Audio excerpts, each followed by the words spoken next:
nongeye gusuhuza kandi nkwifuriza ibihe byiza aho uherereye hose. Nkwibutsa ko iki ni ikiganiro isi dutuye mugikurikira kuri YouTube channel Nyugatano TV. Gusa kandi ni agace k'ubuzima. Uyu munsi tugiye kureba n'ubundi ikintu cyiza cyane cyafasha ubuzima bwacu kumererwa neza. Umunsi tugiye kurebera hamwe uburyo ki inanasi akamaro ifite ku buzima bwacu. Ngo ikaze nitwa Tom, ninyohereza iki kiganiro ntucikwe. Ubundi inanasi abahanga bavuga yuko ikomoka muri Amerika y'Amajyepfo. Ukavuga yuko umwaka w'1943 ubwo Christophe Colomb yageraga ku mugabane wa Amerika, mu baturage b'igihugu cya Guadeloupe avuga ko bamwakirije inanasi. Nyuma rero yaje kuzigeza ahandi hantu yagiye agana, genda zigera muri Aziya, zigera no muri Afurika. Uru rubuto rero rw'inanasi ubundi rurwanya umubyibuho ukabije. Kandi nanone ikindi, uru rubuto rufite kuba rwakongera amahirwe yo kubyara. Ni ukuvuga ngo rushobora kurwanya ubugumba. Inanasi irimo ibinyabitare byitwa bromelain ndetse na papain. Akaba ari nabyo bituma inanasi ikorwamo n'ibindi bintu bigiye bitandukanye, aribyo tugiye kurebera hamwe muri iki kiganiro. Inanasi rero ni urubuto rwiza kandi ruryohera umuntu wese numva yarukunda. Kandi ikindi rukaba rufite n'imimaro myinshi ku buzima bw'umuntu. Ari nayo mpamvu umuntu aba atagomba kubura inanasi mu mafunguro ya buri munsi. Inanasi ni urubuto rushobora gukomeza amagufa ku muntu ushobora kubona byibura ikirahure kimwe cy'umutobe w'inanasi.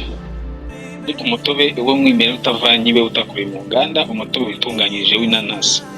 Inanasi kandi irinda ishinya kwibasirwa n'indwara zigiye zitandukanye.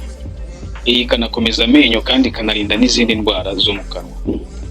Kwa kundi abantu usanga bava amaraso mu kanwa, ugasanga umuntu ari kuva amaraso mu ishinya, inanasi irabivura. Iyo umenyereje kurya inanasi, niyo cyaba igisate cyo wenda kimwe cya kane cyayo ku munsi, niyo kaba agasate gatoya kayo. Inanasi kandi irinda umubiri gufatwa n'amakanseri agiye atandukanye, cyane cyane nka kanseri zifata amagufa. Ikindi nanone ku muntu urya buri munsi imurinda indwara zishobora kwibasira umutima, kubera ko umuntu urya buri munsi ntabwo apfa kurwara umutima. Kandi kurya inanasi nyuma yo gufata amafunguro bifasha mu igogora ry'ibiryo. Nanone kandi ku bantu bakunda kurya inanasi bagira uruhu rwiza, ugasanga bafite uruhu rwiza, bahorana itoto, ku buryo umuntu atagira uruhu rushaje. Ikindi kandi inanasi igabanya umubyibuho ukabije. Nanone kandi ikarinda n'ibibazo biterwa n'umuvuduko w'amaraso, ahanini n'ubundi bishobora guterwa n'umubyibuho ukabije. Umuntu ukunda kurya inanasi kandi abaciye ukubiri n'indwara zifata ubuhumekero, abaciye ukubiri nazo, cyane cyane nk'amagiripe, ibicurane, inanasi irabivura neza cyane. Nanone kandi inanasi irinda indwara zirimo indwara z'uruhu nk'ibiheri cyangwa se amabara akunda kuza ku ruhu rw'umuntu, kubera ko inanasi ikungahaye kuri vitamine C. Umuntu ukunda kurya inanasi kandi agira ibirenge n'intoki byorohereye, ntabwo umubiri we ushobora kumuvuka cyangwa se ushishuke. Iyo ukeneye kugira inzara zikura vuba kandi zikomeye, ushobora kwihata kurya inanasi. Byibura buri munsi ukaba wabona nk'igisate cyayo. Nanone kandi inanasi irinda iminwa gushishuka cyangwa se gusaduka kw'iminwa. Nanone kandi inanasi irinda imisatsi gucikagurika. Niyo umuntu yarasanga imisatsi icikagurika, uhita uhehera kandi ikindi ugakomera. Nanone kandi buriya ushobora no gufata umutobe w'inanasi ukawumeshesha mu mutwe. Inanasi ifite intungamubiri cyane, harimo intungamubiri yitwa bromelain, kandi ikabamo vitamine C ndetse na manganese. Iyo urwaye nk'ibicurane ukajya urya inanasi, igihe cyo gukira vuba rwose. Iyo wari usanzwe urwara nk'ibicurane wenda nk'igihe cy'umweru ariko wakoresheje inanasi, iminsi wamaze gukira. Nanone kandi ku muntu ukunda kurya inanasi ntashobora kurwara za sinezite ngo zimuzahaze. Iyi bromelain iba mu nanasi ituma ibisebe bikira vuba. Kandi nanone kurya inanasi mu gihe urwaye ibyo bisebe bikurinda kubyimbirwa, bikagabanya n'ububabare.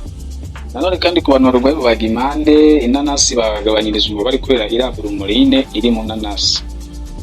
Hari n'ubushakashatsi bwagaragaje ko iyo urya inanasi, iyi ntungamubiri ya bromelain iri mu nanasi ijya kugira ubushobozi bujya kungana n'ubw'ibinini bwa diclofenac. Kandi ibyo binini bikunze gukoreshwa mu kuvura ububabare bwa rubagimpande. cyangwa se bukoreshwa mu kuvura ububabare bwose bushobora kwibasira umubiri. Ni nayo mpamvu aho kugira ngo abakobwa cyangwa se abadamu wenda bari mu gihe cy'ukwezi kwabo, mu gihe bari mu mugongo cyangwa se imihango, aho kugira ngo bakoreshe bino binini bya diclofenac, icyiza ni uko bakoresha inanasi. Irafasha cyane. Mu gihe wumva uri kuribwa mu gihe cy'ukwezi kwawe, ushobora kurya inanasi. Iri mu bihingwa cyangwa se mu biribwa abahanga bavuga ko umuntu agomba kuyikoresha ari mu gihe cy'uba kuba afite ububabare ubwo ari bwo bwose bw'umubiri. Ariko tekereza, ibaze neza ko inanasi ifite ubushobozi bwenda kungana n'ibi binini bita diclofenac. Iyo umuntu ari inanasi cyangwa se akanywa umutobe wayo, ni imwe mu bintu bimufasha guhangana n'ububabare. Ikindi bishobora no gufasha umuntu guhangana n'umubyibuho ukabije. Ku bijyanye n'umubyibuho ukabije, ubona iyo uriye agasate k'inanasi ubwabyo bituma utakaza ubushake bwo kurya, icyo gihe bigatuma utaryagagura. None inanasi ni ikiribwa gikize ku nyangingo myubakiro ziba zikenewe mu gukora intangangabo n'intangangure. Niyo mpamvu abantu bafite ikibazo cyo kutabyara, iyo agiye nko ku muganga ubisobanukiwe, ushobora no kumugira inama ati n'ubyo waryaga ariko bongeremo n'inanasi. Impamvu ni uko bimwe mu bigize inanasi birimo bituma habaho kwiyongera kw'ibigize ibizava mu mwana. Ikindi nanone kandi inanasi bavuga ko inanasi irinda kanseri yo mu gifu. Inanasi rero ni ikiribwa gifatwa nka deseri nziza, ifasha mu igogora ry'igifu iyo uyifashe nyuma yo kurya. Inanasi kandi ifite ikize kuri vitamini C, ifite ikize kuri vitamini B ndetse n'ibitera imbaraga. Mu magarama 100 gusa inanasi haba harimo ibitera imbaraga kilokalori garama 149. Inanasi kandi ituma umuntu atagugara, bikamurinda kugara mu nda. Ikindi kandi none iyo unyoye umutobe w'inanasi bigufasha kuba wagira iseseme cyangwa se wenda kugarura ibyo wariye. Inanasi kandi ifite ntabwo ifite ibinure byangiza umubiri. Inanasi rero ni urubuto rwiza cyane kuko harimo fer, harimo isukari karemano, ikabamo calcium, ikabamo na magnesium, ibyubaka umubiri bitandukanye, harimo za potassium, harimo na zinc ndetse n'uruhererekane rw'indi myunyu itandukanye umubiri wacu ukenera. Nanone kandi ikindi wamenya, inanasi yo ikirisha ishobora kwifashishwa mu kuvura inkorora y'igikatu ndetse no kubabara mu gatuza, ko ikungahaye ku myunyu ngugu, manganese. Niyo wafata agatasi kamwe k'umutobe w'inanasi, harimo manganese ihagije mu mubiri. Inanasi rero ni ikiribwa cyangwa se ni urubuto dukwiye kurya kugira ngo dukomeze dusigasire amagara yacu abashe kugenda neza. Rero ndagushimiye we twabanye mu iki kiganiro. Nibutsa ko iki ni ikiganiro cy'uduteka ukaba agace k'ubuzima nk'ubusanzwe mukizwaho na Tom. Niba rero utari bwakora subscribe, nawe kora subscribe winjire mu nshuti zacu za Nibyo Gatanu TV, kandi kora like video nimba wayikunze uyishirige n'abandi bashe kuyumva. Imana ikomeze ibarinde. Ciao ciao.